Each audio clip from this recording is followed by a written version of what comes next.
are listening to I Am Refocused Radio with your host, Shamaya Reed. This show is designed to inspire you to live your purpose and regain your focus. And now, here's your host, Shamaya Reed. Welcome back to I Am Refocused Radio. We are here once again. Today, we have a special guest. When you think about breaking ceilings is one thing.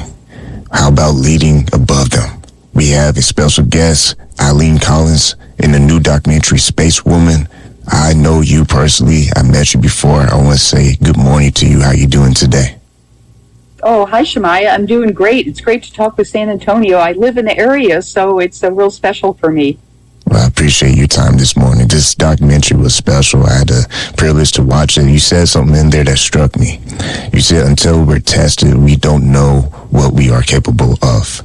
When you reflect on your life and all the success you had, your family is important to you, but so was your mission. How were you able to stay calm during high-pressure moments? Oh, without a doubt, it was my training. I would not consider myself a normally calm person. I think I was kind of a crazy teenager. When I think back, I got to hand it to my mother for raising me through a difficult period of life. But I joined the military when I was 21 years old. I went on active duty. I actually came to San Antonio to go through my first flight training. And through all my 12 years of flying airplanes in the Air Force, I learned to be very procedural and to not let emotions run my life. And when faced with a mission or when faced with maybe an emergency or a malfunction, there's a checklist that you can follow. And, step one is always maintain aircraft control. And then you analyze the situation, you take proper action, and you land as soon as conditions permit. And those steps apply to everything I do in my life now. The number one, you see chaos all around you, you maintain control of yourself, you analyze the situation, and you take proper action. So I think I've become very procedural due to my time in the military. And I have learned that the more you know about your airplane, or in my case, the space shuttle, the more you know about it, the more confidence you have. So it's taking time out to learn and to study. And other people, as commander, people rely on me. And it's my job to keep everyone, calm and focused on the mission, and keep everyone, well trained and prepared. So I think that's how I would answer the question. I credit the military for taking me as a crazy teenager and helping develop me into, a person who I never really thought that I would be a leader in that respect someday. But it happened. And by the way, let me add one other thing. Reading history, I think, is very important. Whatever kind of history you're interested in, read about people that have overcame challenges in their life and have gone on to do really, different, interesting, maybe even great things, and the hardships that they overcame.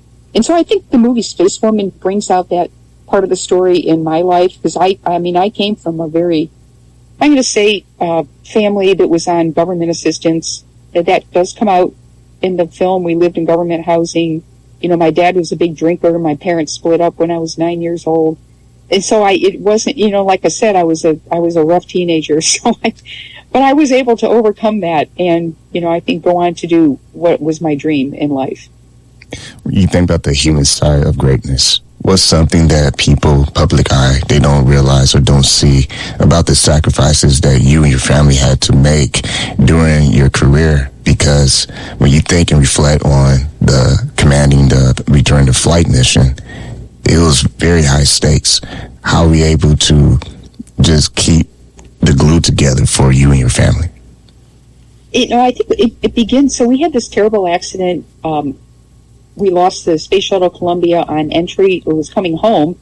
The shuttle broke up. We lost 7 of our friends, and that was such a tragedy. It's hard for me to talk about it or even go back, and I'd never want to live that period of my life again. My crew was the next mission up. 5 weeks after that accident, we were scheduled to launch, which of course we did not launch because we had to do the accident investigation, figure out what happened, and then go into what we called the return to flight period, which was getting the space shuttle flying again. I felt a responsibility to my friends who lost their lives that we keep that mission going for them. There were some people that wanted to cancel the shuttle program. We killed, not 1, but 2 crews because we also had Challenger accident from 1986. But, if we had canceled the program, is that like saying what they died for wasn't worth it? No, we had to keep that mission going.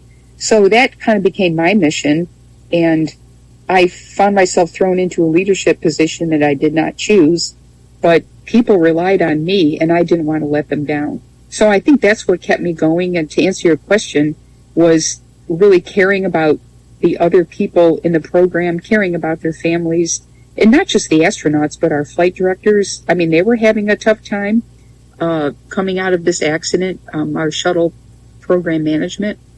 The people, the technicians, the engineers, people throughout the program. And, they actually looked up to me. And, I took on that challenge by doing what my dad always told me to do. Put yourself in the other person's position and try to see things from their point of view. And I think that's what helped me be a better leader in that time period. And, just to mention, that does come out in Spacewoman. I got to tell you, we showed it in my hometown a couple weeks ago, and a man came up to me after it was over and said, I cried through the whole thing. And what? You cried through the whole thing? He's like, I asked him why, and he's just like, I guess he could relate to parts of the film. But it's not just about space and the missions that we flew, but it's about being a human, doing risky things in life, and is it worth taking the risk? And there's no answer to that. And I guess each person can deal with that question when they see the film. What are the risks in life that are worth taking? And, when should we say no? When do we say yes? Once again, talking to the one and only Eileen Collins, all about the new documentary, Spacewoman. It was a powerful presentation. I want to say once again to you, thank you for your time. And last thing I want you to do for our audience, for those who go watch this amazing project, what's one line do you want to give as encouragement to the next generation?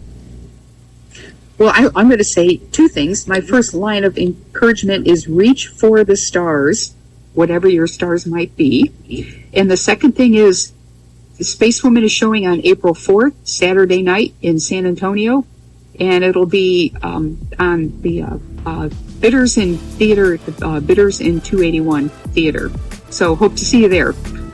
I don't know, it might be sold out, but but it's only showing once in San Antonio. Maybe we can get it there more than once. Awesome. I appreciate that. And like always, I want to say thank you for your time. Thank you. Appreciate it.